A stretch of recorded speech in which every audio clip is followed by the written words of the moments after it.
Сайн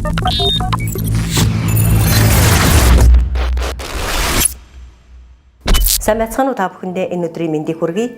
Нээлттэй мэдээллийг ил тод болгох чиглэлээр хэрэгжүүлж байгаа хууль тогтоомж, Монгол Улсын засгийн газраас хэрэгжүүлж байгаа авилгатай тэмцэх 5 иш ажиллагааны хүрээнд шил ажиллагааг хэрэгжүүлэх болсон үндслэл, шилэн индексийн тайлан бичих, илгээх талаар өнөөдөр та бүхэндээ танилцуулна. Та бүхэндээ сургалтын агуулгыг танилцуулъя. Нээлттэй мэдээллийг ил тод байлгах чиглэлээр мөрдөгдөж байгаа хууль тогтоомж, Монгол Улсын засгийн газраас хэрэгжүүлж байгаа авилгатай тэмцэх 5 иш ажиллагааны хүрээнд шил ажиллагааг хэрэгжүүлэх болсон үндслэл, шилэн индексийн тайлан илгээх хүлээн авах талаар өнөөдөр та бүхэндээ танилцуулна. Шил ажиллагааг хэрэгжүүлэх болсон үндслийг та бүхэндээ танилцуулъя. Монгол Улсын засгийн газрын 2023 оны 2023-аас 2024 оныг авилгатай тэмцэх жил болгон зарлах тухай 49 дугаар тогтоол батлагдсан. 2023 оны 4-р сарын 5-ны өдрийн засгийн газрын ээлжид хуралдаанд иргэдийн мэдээлэл хайх, мэдээлэл хүлээн авах эрхийг хангах, засгийн газрын шил ажиллагааны хэрэгжилтийг эрчимжүүлэх танилцуулга хийгдсэн. 2023 оны 4-р сарын 17-ны өдөр Монгол Улсын ерөнхий сайдын шил ажиллагааны хэрэгжилтийг эрчимжүүлэх тухай 01-р албан даалгавар тус батлагдсан гарсан шил ажиллагаа хэрэгжүүлэх үндслэл болсон. Мэдээллийг ил тод болгох нь нэг талаас иргэдийн хүсэл хэрэгцээ шаардлага, нөгөө талаас төрийн байгууллагын үүрэг хариуцлагыг өндөржүүлэхэд ихээхэн чухал үүрэг гүйцэтгэсэн гэж ойлгож болно. Монгол Улсын засгийн газрын 2023 оны 2023-аас 2024 оныг авилгатай тэмцэх жил болгон зарлах тухай 49 дугаар тогтоолоор дараах заалтуудыг батлан өнөөдөр хүртэл хэрэгжүүлэн ажиллаж байна. За та бүхэндээ танилцуулъя. Захин хэлбэрийг эрчимжүүлж, төрийн байгууллагын үйл ажиллагааны ил тод байдлыг хангаж, хүнд сурталыг арилгах, бүх төрлийн сонгон шалгуулалтыг нээлттэй болгох. Төрийн мөнгөлт компаниудыг олон нийтийн хяналттай, нээлттэй компаниулгах, ур чадварынхий менежментийн багийг ажилуулах. Улс төрийн намын хууль эрхцэн орчныг сайжруулж, улс төрийн болон улс төрийн намын санхүүжилтийг ил тод болгох, олон намын оролцоотой, шударга өрсөлдөөнтэй арчилсан парламентын засаглалыг төвлөрдүүлэх, ёс зүйтэй шударга өрсөлдөх орчныг бүрдүүлж, цэвэр тунгалаг бизнесийг дэмжих хуулийг зэрэг заалтуудыг засгийн газрын 49 дугаар тогтоолоор батлан өнөөдрийг хүртэл хэрэгжүүлэн ажиллаж байна. Та бүхэн сайн мэдж байгаа нийтийн мэдээллийн ил тод байдлын тухай хууль нь 2021 онд батлагдсан. Тухайн хуулийг дагаж Монгол Улсын засгийн газраас дараах тогтоол журмуудыг бол батлан гаргасан. За та бүхэндээ эхнээс нь танилцуулъя. Захин хуудас хөтлөх, нээлттэй мэдээллийг захин хэлбэрээр байршуулж нийтлэх, шинжлэх хяналт авах нийтлэг журмыг Монгол Улсын засгийн газрын 2022 оны 201-р тогтоолоор баталсан. За нээлттэй мэдээллийг ил тод байлгах болон ил тод байдлын шалгуур үзүүлэлт тогтоох үнэлгээ их журмыг засгийн газрын 352-р тогтоолоор баталсан. Мэдээлэл хариуцагчаас нээлттэй өгөгдөл бий болгох, нийтлэх, ашиглах нөхцөл журам, нээлттэй өгөгдөл тавигдах шаардлага болон төрийн нээлттэй өгөгдлийн нэгдсэн системийн үйл ажиллагааны журмыг засгийн газрын 200 дугаар тогтоолоор нээлттэй өгөгдлийн жагсаалт, нээлттэй өгөгдлийг нийтлэх хугацааг засгийн газрын 232 дугаар тогтоолоор нээлттэй өгөгдлийн төлбөр тооц харгачлалыг засгийн газрын 220 дугаар тогтоолоор за хүн хуулийн этгээдэд цаас хэлбэрээр мэдээлэл өгөх, зардал тооц харгачлал, зарлыг төлөх, түүнээс хөнгөлөгч чөлөөлөгч журмыг Монгол Улсын засгийн газрын 2022 оны 206 дугаар тогтоолоор тус батлан өнөөдөр хүртэл мөрдөн ажиллаж байна. Үүнээс та бүхэндээ засгийн газрын 201 дугаар тогтоол тусгагдсан зарим заалтыг танилцуулъя. За мэдээлэл хариуцагчийн нээлттэй мэдээллийг байршуулж, нийтлэх, шинжлэх, захин хуудасны хэвийн дасралтгүй үйл ажиллагаа хариуцах ажлыг томилон ажиллуулж үйл ажиллагаанд нь хяналт тавина. За мэдээлэл хариуцагчийн нээлттэй мэдээллийг захин хуудасанд байршуулж, нийтлэх, шинжлэхтэй холбогдох үүргийг эрх бүхий ажлын албан тушаал эсвэл ажлын байрны тодорхойлолтод тусгана гэж заасан. За нээлттэй мэдээлэл агуулсан мэдээллийн сан үүсгэхдээ Монгол хэлний компьютерийн орчны тогтолцоо Кирилл Монгол улсын үсгийн нэгдсэн код MNS 5552 2005 стандартыг дагаж мөрднө гэд дээрх заалтуудыг засгийн газрын 201 дугаар тогтоолоор тусгаж батлан гаргасан байгаа.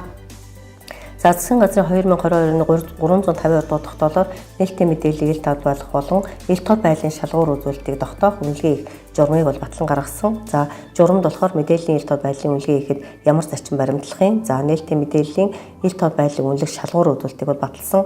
За одоогийн байдлаар бол 5.87 шалгуур үзүүлэлтийн хүрээнд шилэн индексийн одоо мэдээлэл хариуцагч байгууллагаас байршуулсан тайлан, хянах, хэвлэн нийтлэх ажлыг бол зохион байгуулан ажиллаж байгаа. За нээлттэй мэдээллийн ил тод байдлын үнэлгээ их харгачлалыг бол тус баталсан.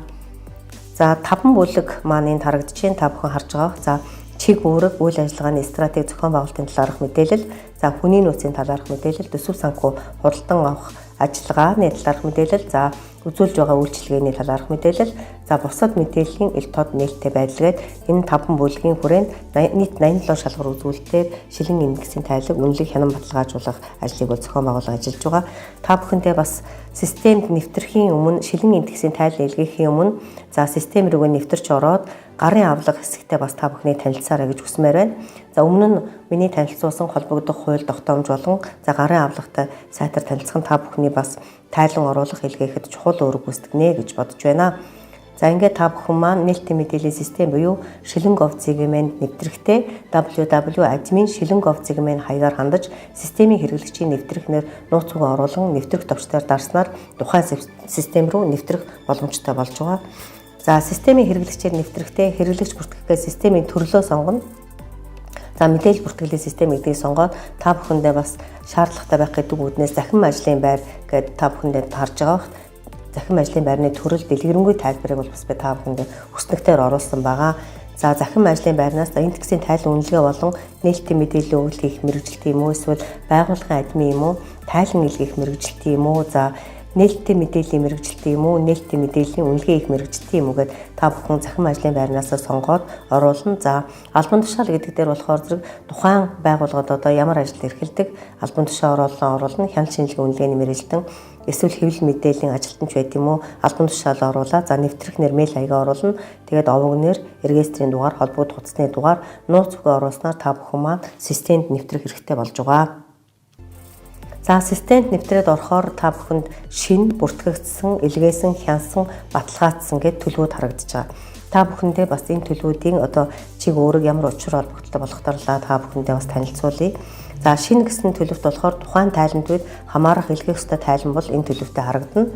За бүртгэгдсэн гэсэн төлөвт болохоор тайлангийн мэдээлэлээ эхний байдлаар оруулж хадгалах үед бол тухайн төлөвт шилжинэ. За илгээсэн төлөвт болохоор тайлангийн мэдээлэлээ бүрэн бүглэж илгээх дарсны дараа энэ төлөв шилжинэ. За миний түрүүний тайлбарлажсэн 5 бүлэг 87 шалгуур үзүүлэлтийн хүрээнд бүх тайлан мэдээлэл оруулсан тохиолдолд бүглөөд илгээсэн тохиолдолд бол илгээсэн төлөвт шилжиж байгаа. За хянсан төлөв болохоор харьяа дэд байгууллагын үнэлгээний мэргэжилтэн тайлан шалгалтны үндснээр үнэлгээ өгч хянснаар бол тухайн төлөв шилжинэ. За баталгаажсан төлөвт болохоор захин хөгжлийн инновац харилцаа холбооны яам штабын үнэлгээний мэргэжилтэн төрийн захин хөгжлийн зохицуулалтын газрын чанар хяналт болон үйлчлэгийн нэгдсэн төрийн зохицуулалтын газрын холбогдох мэргэжилтнүүд мөн аймаг дахь төрийн захин хөгжлийн хэлтсийн дарга үйлчлэгийн ахлах ажилтан зэрэг холбогдох үнэлгээний мэргэжилтнүүд тайлан баталгааж хуснаар бол тухайн төлөв шилжинэ.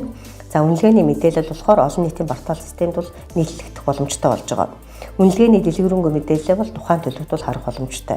За үнэлгээний хувиа ахиулъя, одоо үнэлгээгээ нэмэгдүүлээг манай байгууллагууд бол одоо байнга ярьдаг. За энэ дээр болохоор үнэлгээний хувиа ахиулахын тулд мэдээлэл шинжлэх гэсэн товчдоор дарж засварлан дахин илгээх боломжтой болж байгаа. За та бүхэндээ бас сануулах үүднээс за үнэлгээний хувь мэдээж 100%-аас доош байсан үед бол идэвхтэй байдаг. За шинэ тавилгатай тайлан бүглэх товчдоор дараад тайлангаа илгээж бүглэж дахин одоо үнэлгээний хувиа ахиулах юм уу мэдээлэл шинжиж болно гэсэн үг юм аа.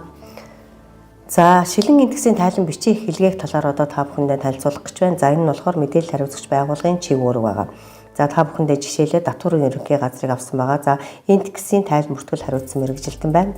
За юуны түрүүнд бас мэдээлэл хариуцагч байгууллага гэдэгт ямар байгууллагыг ойлгох вэ гэдгийг нийтийн мэдээлэл ил тод байдлын тухай хуулинд бол хуульчилсан байгаа. За төрийн байгууллага, төрийн болон орон нутгийн өмчит, төрийн болон орон нутгийн өмчийн оролцоотой хувийн эрх зүйн хуулийн этгээд, хууль эсвэл гэрээний үндсэндээ төрийн байгууллагын тодорхой чиг үүргийг гүйцэтгэж байгаа этгээд, олон нийтийн радио, телевиз, улс төрийн намыг бол мэдээлэл хариуцагч байгууллага гэдэг ойлгоно гэдгийг бол хуульчилж өгсөн байгаа. За шилэн индексийн тайлан бичиг илгээхдээ тайлангаа сонгоно. За бүлэг үзүүлэлт тус бүрээр бол мэдээлэл оруулна. Нээлттэй байршуулсан мэдээлэл оруулсан бол линк файл зураг хавсаргана. За нээлттэй байршуулаагүй тухай мэдээллийг оруулна. Холбоо хамааралгүй мэдээллийг оруулна. За энэ нээлттэй байршуулаагүй холбоо хамааралгүй тухай мэдээлэл нь ямар мэдээлэл болох талаар та бүхэндээ би бас дараагийн слайдн дээр танилцуулнаа. За тайлангийн мэдээлэл ингээ хадгална. Бүх бүлэг бүх шалгуур үзүүлэлтээ бүгд дуусны дараа. За тэгээд тайлангаа бүх үзүүлэлтээ бүглэгчүү гэдгийг дахин хянаж үзээд тайлангийн мэдээлэл бол илгээх боломжтой болж байгаа. За та бүхэндээ зургаар харуулж байна. За тайлан бүртгэл зэс рүү нэвтэрч ороод за тайлан төвийгээ тэгэхээр за 2025 оны 1-р улиралыг сонгоод за төлөвийн үед бол та бүхэн харж байгаа хөтэй шинэ төлөвтэй байна. За үйлдэл гэсэн хэсэг рүү очино. Үйлдэл гэсэн хэсэг дээр бүглэх гээд урдаа нэмэх товч өгөх хэсэг байгаа. За энэ хэсэг дээр дарахаар зэрэг тайлангаа бүглэх боломжтой болж байгаа. За миний түрүүний ярьсан 5 үндсэн бүлгийн хүрээнд за эхний чиг үүрэг үйл ажиллагааны стратеги зохион байгуулалтын талаарх мэдээллийн ил тод нээлттэй байдал гэсэн хэсэг рүү нэмэх тэмдэгтээр дарж ороод за тэгээд тайлангаа бүглэх боломжтой болно. За дараагийн 2 дугаар бүлэг рүү буцах тохиолдолд бол буцах гэсэн товчдоор дараад дараагийн бүлэг рүү орно. За би түрүү хэлсэн нээлттэй байршуулсан, нээлттэй байршуулгүй холбоо хамааралгүй гэдэгт одоо юуг ойлгох вэ гэдэг талаар бас та бүхэндээ танилцуулъя. За нээлттэй байршуулсан гэдэг юу заасан бэ гэхээр хууль болон журманд зааснаар тухайн үзүүлэлтийг нээлттэй байршуулсан бол энэ сонголтыг сонгоно. За захин муудас байршуулсан холбоосыг заавал оруулна. За хавсралт байл, За зураг талбарт бол тухайн үзүүлэлт хамаарах мэдээллийг байршуулсан толботой файл болон зургийг бол оруулна гэж заасан. За мэдээж 87 шалгуур үзүүлэлтээ бүх шалгуур үзүүлэлтийг бол мэдээллийн самбар дээр бол байршуулах боломжгүй учраас тухайлсан одоо стратеги, эрхэм зорилго, алсын хараа, за санхүүтэй холбоотой тайлан мэдээлж бай тийм үү. Энэ мэдээллүүдийг байршуулсны тухайлан зургийг нь оруулна. За бусад тохиолдолд бол самбарын ерөнхий зургийг авч оруулсан тохиолдолд бол үнэлгээнд бол тооцоод явж байгаа. За нээлттэй байршуулаагүй гэдэгт болохоор тухайн үзүүлэлтийг нээлттэй байршуулаагүй буюу мэдээлэл тод вебсайтад оруулаагүй бол энэ сонголтыг бол сонгоно. За хамааралгүй гэдэгт болохоор тухайн үзүүлэлт хамааралгүй буюу танай байгууллагад хамаарахгүй үзүүлэлт бол энэ сонголтыг сонгоно. За ингэхдээ бол хамааралгүй гэсэн үндслийг бол заавал бичиж оруулах шаардлагатай. Жишээлбэл энэ нь одоо хууль эрх зүйн хувьд манад хамааралгүй байна. Эсвэл манай эрхлэгчийн үүргийн хүрээнд хамааралгүй асуудал байна гэдэг юм уу? Тайлбарыг заавал бичиж оруулнаа.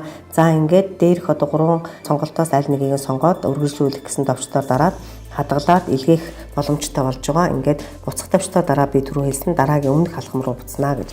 За тайлан бөглөхтөө манай бас байгууллагууд маань их асуудаг. За бөглөх халхам руу орлоо. За 2024 оны 1-р улирлгээд за бөглөх халхам нь болохоор хамгийн ихний бүлэг буюу чиг үүрэг үйл ажиллагааны стратеги зохион байгуулалтын талаарх мэдээллийн тод байдал нээлттэй байдал гэдэг.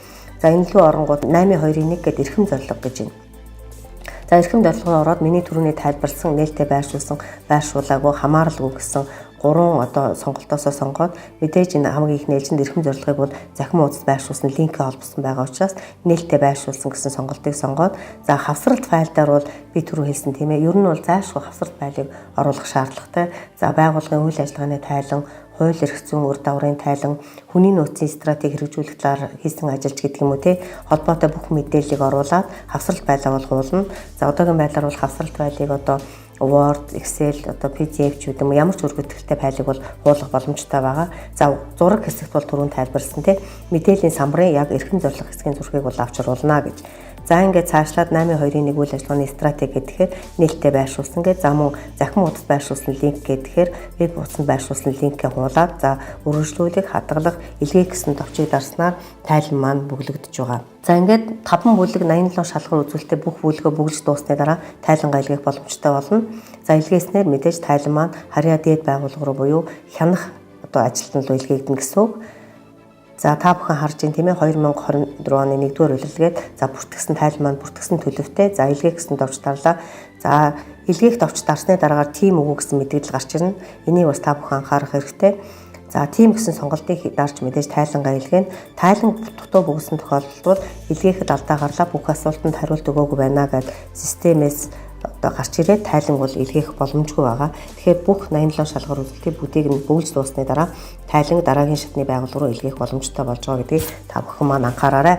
5 бүлэг 87 шалгуур үзүүлэлтийг бүгдийг бүглэж дуусны дараа тайлан илгээх боломжтой болно. Тайлан илгээснээр харьяа дээд шатны байгууллага руу тайлан илгээгдэнэ. Анхаарал хандуулсан та бүхэндээ баярлалаа. Дараагийн сургалтаар шилэн индексийн тайланд үнэлгээ хийх, тайлан хянах чиглэлээр та бүхэндээ танилцуулах болно.